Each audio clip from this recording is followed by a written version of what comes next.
Bonjour, ici Sion Foy, et aujourd'hui je vais vous parler d'un sujet très controversé, l'école siamoise. Cette vidéo sur l'école sera divisée en 3 parties. Alors, c'est parti. Donc, les 3 types d'écoles sont les monastères. Eux sont complètement gratuits et se trouvent dans les montagnes. L'école militaire. Elle forge les nouveaux soldats et elle coûte 8 000 € par an. Et enfin, l'école privée, qui forge les bourgeois à devenir d'importantes personnes dans le pays, à 85 000 € par an. Bon, nous allons surtout nous concentrer sur le monastère. Le premier, qui est gratuit et se trouve dans les montagnes. Et aussi parce qu'il a beaucoup fait polémique à l'époque. En siamoisie, la définition d'un monastère, c'est un établissement d'éducation religieuse pour les 6 à 24 ans. Mais ce qui est intéressant pour les parents, c'est que le monastère est gratuit.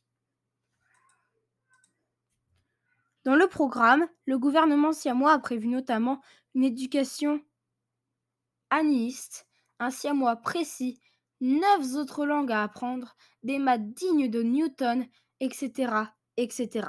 Bref, à la nouvelle de la création du monastère, tous les parents étaient ravis. Le principe du monastère est apparu lors de l'article de l'éducation, le 3 septembre 1880, dans le livre des lois siamoises. Mais comment cela se passe pour entrer dans le monastère dans les faits? Eh bien, dans les faits, dès l'âge de 6 ans, 3 hommes en costard viennent vous sortir du lit à 1 h du matin pour vous amener dans leur établissement. Vous êtes alors extorqué avec d'autres enfants dans un van noir, en plein milieu de la nuit, pour faire des dizaines de milliers de kilomètres jusqu'au monastère. Alors les enfants se posent plein de questions, mais ils sont ligotés, ils ne peuvent donc pas parler. Quelle que soit la date à laquelle ils partent, ils arrivent le 3 septembre à 7 h 30 devant le monastère, en file indienne de plusieurs dizaines de milliers de personnes. Le directeur du monastère hésite alors son discours de rentrée. Il faut aussi savoir que le directeur des établissements de l'éducation au monastère sont aussi les seuls professeurs du monastère. Ils exercent donc toute leur autorité sur les dizaines, voire même centaines de milliers d'élèves présents au monastère. Mais les élèves se rendent compte que ce n'est pas aussi convivial d'être dans un monastère que cela est expliqué dans les publicités en son honneur. L'ambiance est très solennelle et constamment sérieuse. Le directeur est très strict, surtout que beaucoup de sanctions très graves étaient appliquées. Par exemple, si vous oubliez votre uniforme pour aller à l'école ou que vous arriviez en retard, vous étiez cloué sur une planche de bois dans une durée allant de 20 heures à 1 mois cloué sur la planche.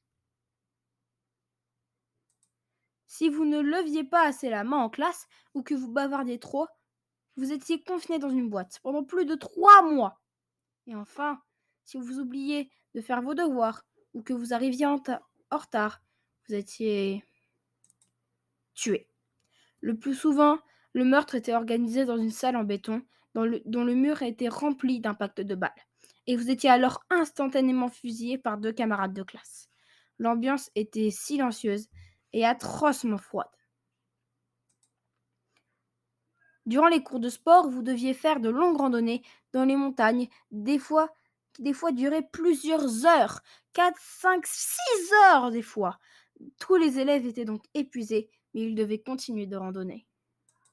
Et si les élèves n'allaient pas assez vite, ils étaient poussés du bord des falaises et tombés des montagnes. Aucun élève n'aura survécu à cette sanction. Les chambres des élèves étaient souvent constituées d'une seule pièce, avec 2 lits, une toilette, une table et une douche. Les murs étaient placardés de plein d'affiches de propagande en l'honneur du régime siamois et des soldats siamois. Autant vous dire qu'il n'y avait pas du tout d'intimité. Les semaines de travail étaient extrêmement longues. Le plus souvent, les élèves travaillaient jusqu'à 98 heures par semaine. On est très loin des 35 heures des Français, alors que eux, ce sont des enfants et des adolescents. Durant les nombreux procès contre cette réforme des monastères, de nombreux débats font rage.